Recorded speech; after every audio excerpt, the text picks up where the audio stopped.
faced tough questions from judges at a U.S. federal appeals court on Monday as the popular short video app made its case to block a law that would ban it. Andrew Pincus, a lawyer for TikTok and Chinese parent company ByteDance, argued that the law violates free speech protections and said that the U.S. government had not demonstrated that TikTok, which is used by 170 million Americans, actually poses national security risks. For the first time in history, Congress has expressly targeted a specific U.S. speaker, banning its speech and the speech of 170 million Americans. A Justice Department lawyer pressed the U.S. government's stance that China could use the app to access data on Americans or spy on them. Attorney Daniel Tenney also argued China could covertly manipulate the information Americans see on TikTok. They say one of the things they like about it, the content creator petitioners say, well, we think this is a sort of organic source, diverse and organic source of news. The problem is, China could decide one day it doesn't want it to be that anymore. And we would have no way of knowing that. Users wouldn't be able to tell. The law in question received bipartisan support in Congress and was signed into law by President Joe Biden in April.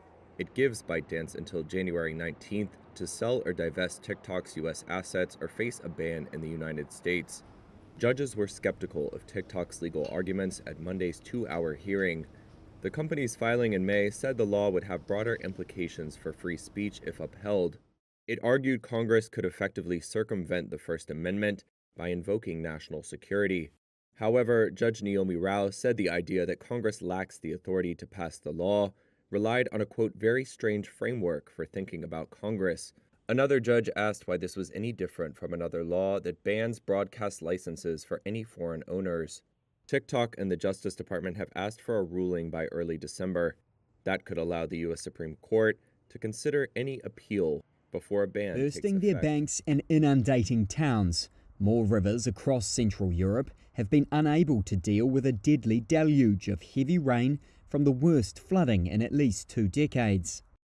And on Monday, Poland's government declared a disaster in affected areas and said that it had set aside $260 million to help victims. Prime Minister Donald Tusk said his country and others affected would seek financial aid from the European Union.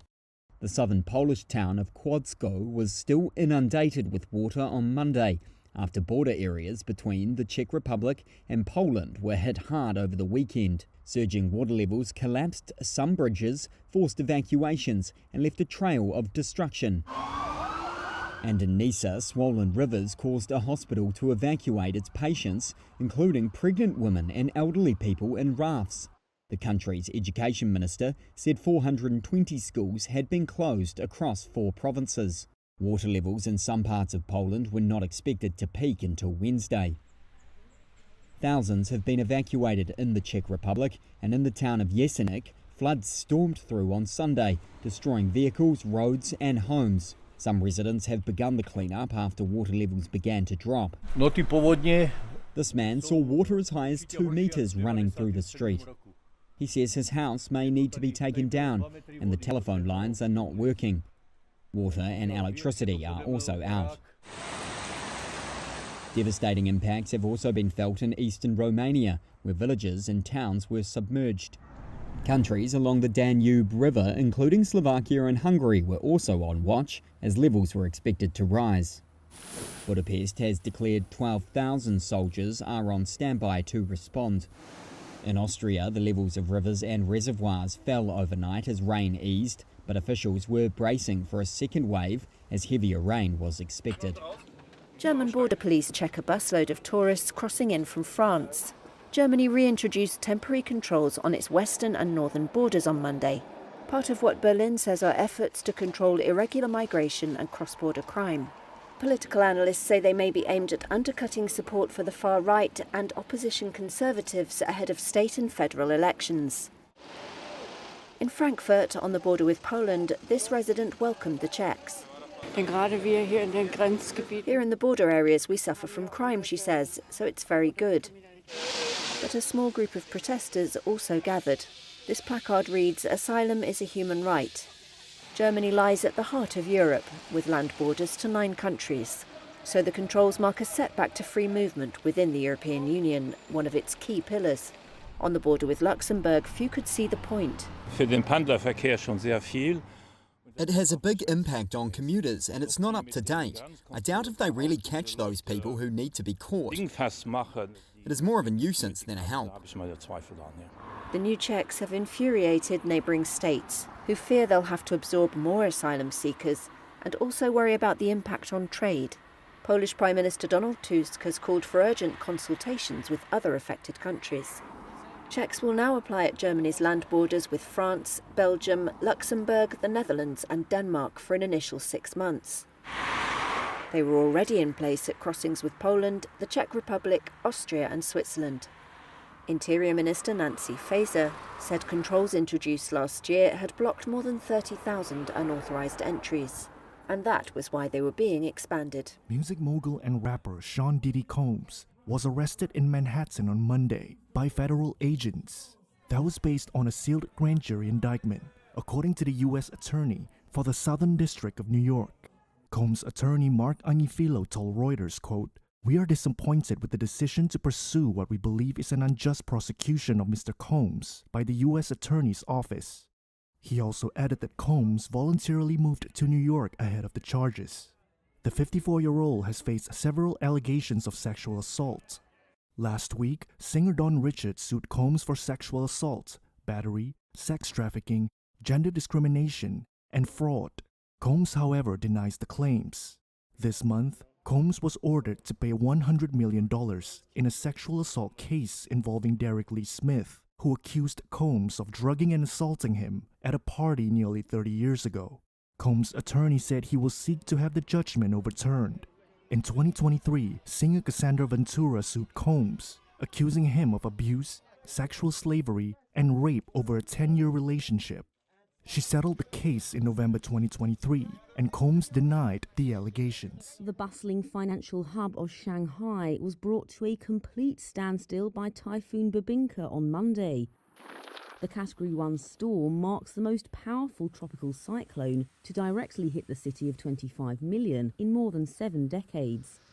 State media reported that it made landfall early Monday morning, packing top wind speeds of 94 miles per hour. As rain lashed down, strong winds felled more than 10,000 trees across Shanghai.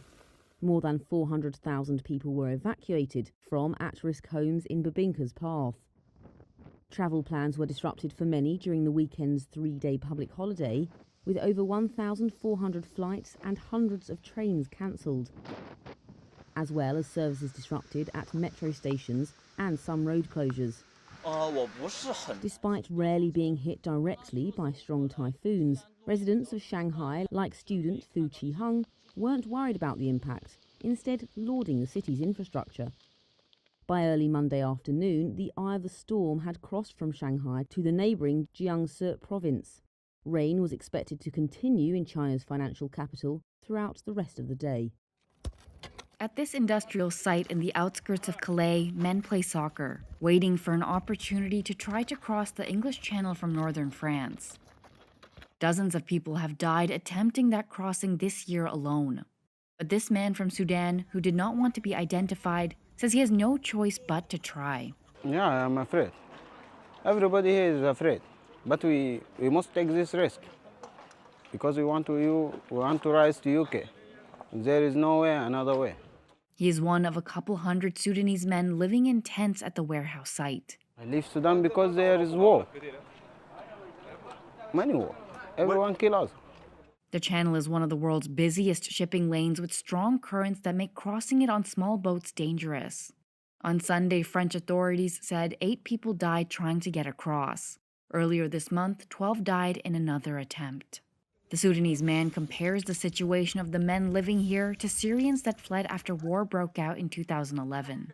In 2015, then German Chancellor Angela Merkel decided to allow over 1 million asylum seekers, many of them Syrians, to enter the country. I know when the war happening in Syria, the organizations helped the Syrian peoples from take him to Germany, but no organization helped the Sudanese people.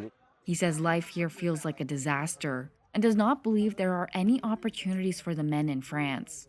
He said he thinks they'd have a better shot in Britain where they speak the language, and that he hopes to get there any way he can. I don't know. I take my chances with cars or with boots. Standing in his home in southern Poland, Dark Kyrgyzstan points to damage caused by severe rain and flooding. He says he and his 16-year-old son have no place to live. There is nothing left, he said. Tiles are destroyed, floors are destroyed, walls are overturned.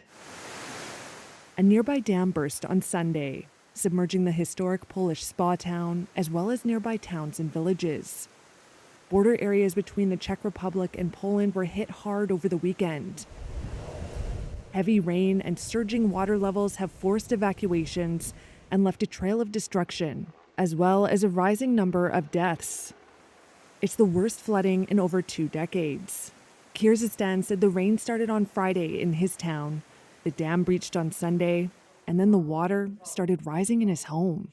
His son Shemon says his room no longer exists. The losses are unimaginable for the city. All the bridges are broken. Asphalt is coming off. The town doesn't have the funds to repair it. The city looks like an apocalypse. I would call it a ghost town. Kyrgyzstan said he has experienced 3 floods in his life, including the significant 1997 event referred to as the flood of the century. But this, he said, has been the worst.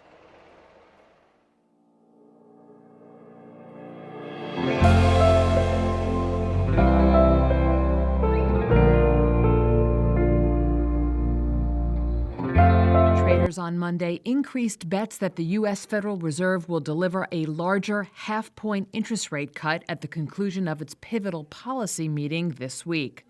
Futures on the Fed funds rate now show a 60% chance of a 50 basis point cut. That's up from a mere 25% less than 1 week ago, when most traders believed the Fed would deliver a smaller quarter-point cut. The federal funds rate is the interest rate banks use when lending money to each other overnight. It serves as a benchmark for broader interest rates. The central bank began hiking interest rates from near zero levels in early 2022 to tame decades-high inflation. With the annual inflation rate having dropped from a peak of 9% to roughly 3%, the Fed can now start to lower borrowing costs.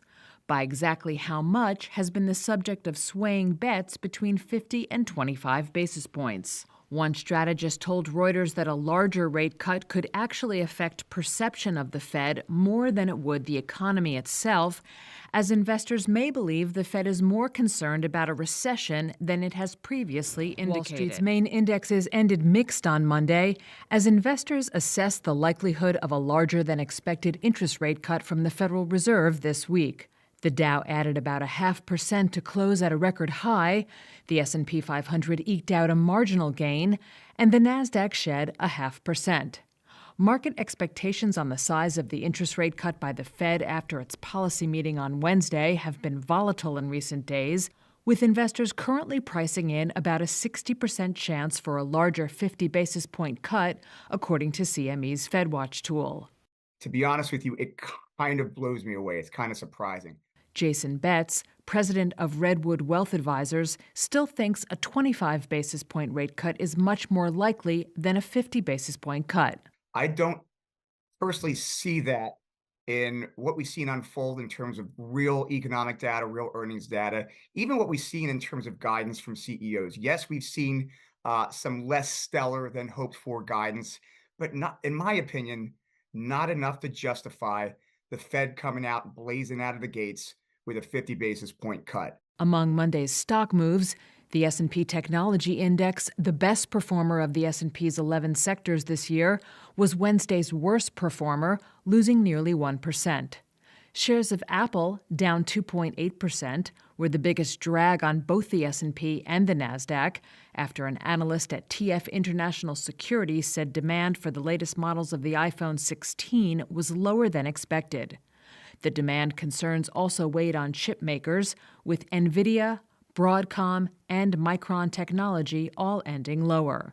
But Intel jumped 6.4% after a report showed it qualified for as much as $3.5 billion in federal grants to make semiconductors for the U.S. Department of Defense. Manchester City is used to winning on the soccer pitch, but it may have come up against its toughest opponent yet off it.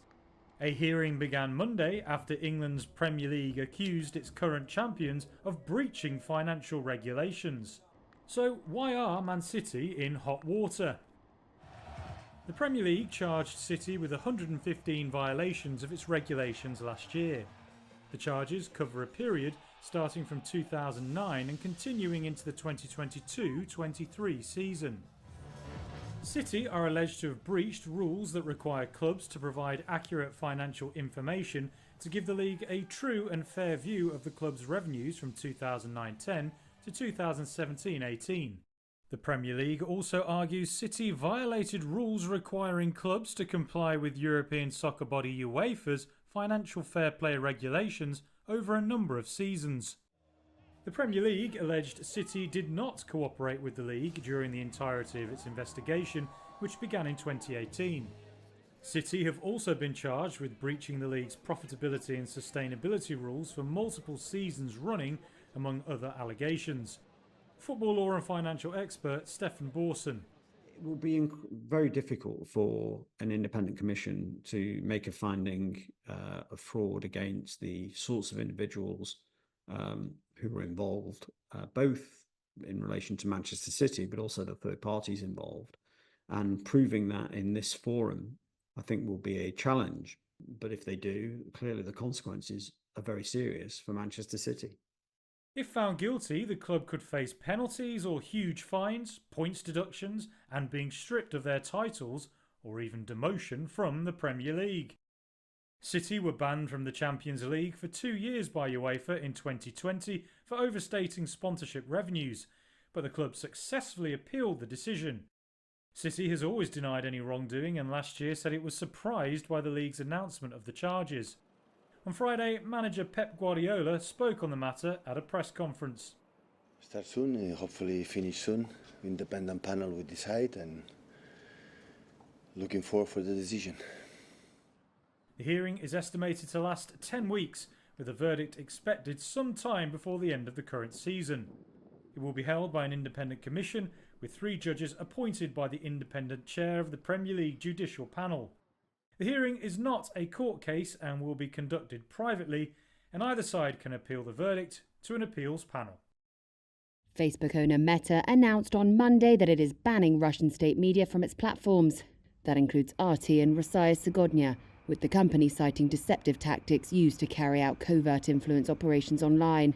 The ban marks a sharp escalation from the world's biggest social media company against Russian state media. Until now, Meta only limited ad capabilities and reduced the reach of their posts. In a statement, Meta said, quote, "After careful consideration, we expanded our ongoing enforcement against Russian state media outlets.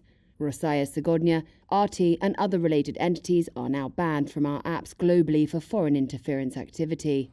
It also said enforcement of the ban would roll out over the coming days. Meta's apps also include Instagram, WhatsApp and Threads. The decision follows the US filing money laundering charges against 2 RT employees. Washington alleges the 2 hired an American company to produce content aimed at influencing the 2024 presidential election. Days ago, Secretary of State Antony Blinken equated RT's activities to covert intelligence operations. They are engaged in covert influence activities aimed at undermining American elections and democracies, functioning like a de facto arm of Russia's intelligence apparatus. Today, we're announcing that these Kremlin-backed media outlets are not only playing this covert influence role to undermine democracy in the United States, but also to meddle in the sovereign affairs of countries around the world. Russia's embassy to the US did not immediately respond to a Reuters request for comment, and the White House declined to comment. In briefing materials shared with Reuters, Meta said it had seen Russian state-controlled media attempting to evade detection online and anticipated continued deceptive practices. Fingerprints have long been a key clue for detectives and Crime Stoppers.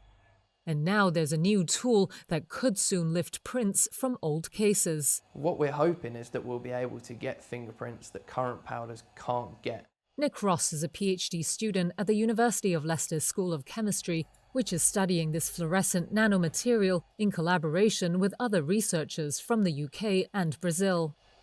The fingerprints we leave behind are made of mostly water in the form of sweat and natural oils, and they can evaporate in certain conditions, leaving little evidence behind. Ross says dusting for prints using nanoparticles, which are much finer than most powders, means more detail can be captured. And less of the fingerprint residue is needed for the particles to stick to. We should be able to get fingerprints that maybe someone's washed their hands more recently and they've touched something, but they've left less residue behind, but we're going to be able to get that using a more sensitive powder. It also means a print's owner could potentially be identified even years later. The new material consists of a silica nanoparticle, a fluorescent dye, and chitosan, which can be obtained from powdered shrimp, crab, or lobster shells. Robert Hillman, professor of physical chemistry at the university, is hopeful that it could mean breakthroughs in crime scene investigations. There is, of course, the interesting question of how ancient, if you like, evidence we could examine in this way. So could we go back and visit cold cases? I would be reasonably optimistic about this because there will inevitably be some residue left, perhaps not very much, but we don't need very much. It will depend on the type of surface. Tests on the nanomaterial have found it sticks to residues on a range of different surfaces, including cash. That's good news for investigators looking to follow the money. Banknotes can be particularly difficult to get fingerprints off of for a number of reasons. They've got lots of patterns all over them. The thickness and the shape of the patterns can look really similar to fingerprint detail. This image is particularly nice because the fingerprint is so different to the banknote itself. It's so clear. The fluorescence of the particles are so strong that there's no chance you mistake the detail for the banknote. The research has been published by the Royal Society of Chemistry. More than a century after the widespread acceptance of fingerprints in courts around the world, it could be about to shed some light on crucial evidence that has until now remained invisible. Meta is deepening its partnership with the firm behind Ray-Bans in a bid to drive demand for smart glasses. The Facebook parent firm has agreed a new 10-year deal with the Franco-Italian EssilorLuxottica, but Tuesday's news saw no mention of it taking a stake in the world's largest eyewear maker. The Wall Street Journal had previously said that was being discussed. The next generation of Ray-Ban Meta smart glasses. Since 2019, the firms have launched 2 generations of smart glasses. The first version didn't sell much, but a new model launched in late 2023 has sold more units in a few months than the previous one did in 2 years. Ray-Ban's Meta eyewear allows users to make calls, listen to music and take photos just by pressing a button on the frame. An AI function was added in May for wearers in the US and Canada. In a statement, Meta boss Mark Zuckerberg said the deal could help make glasses the next major technology platform. Intel just got a big boost from Amazon. The chip maker said Monday it had won a deal to make custom AI processors for the online giant's cloud computing division. That's a big vote of confidence in Intel's troubled contract manufacturing unit, or foundry.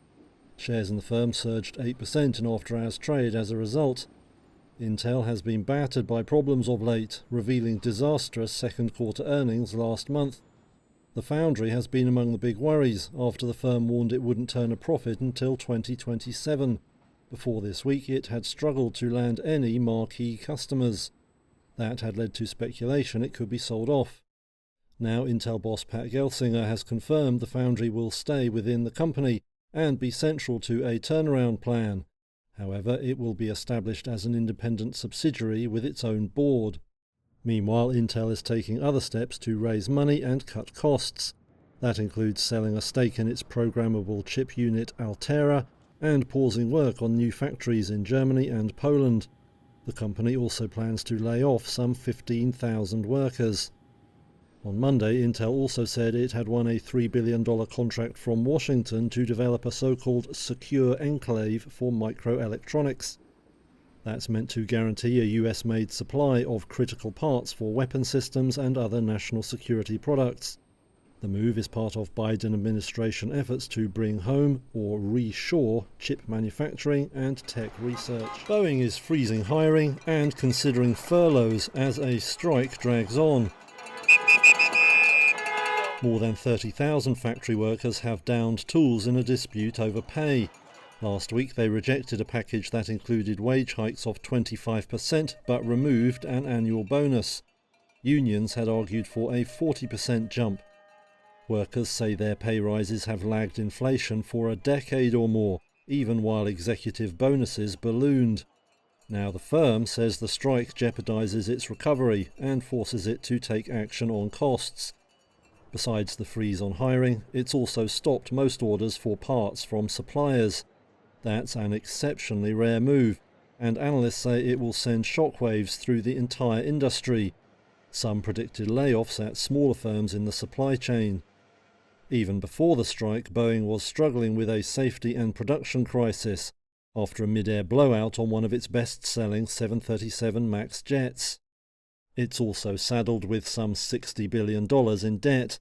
Now one analyst estimates the stoppage will cost it over $100 million per day, and around $3 billion in all.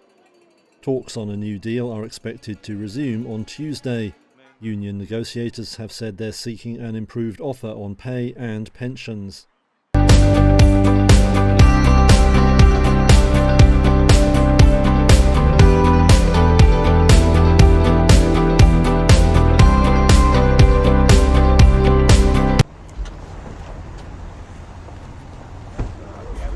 Mr. Murdoch, are you confident of victory?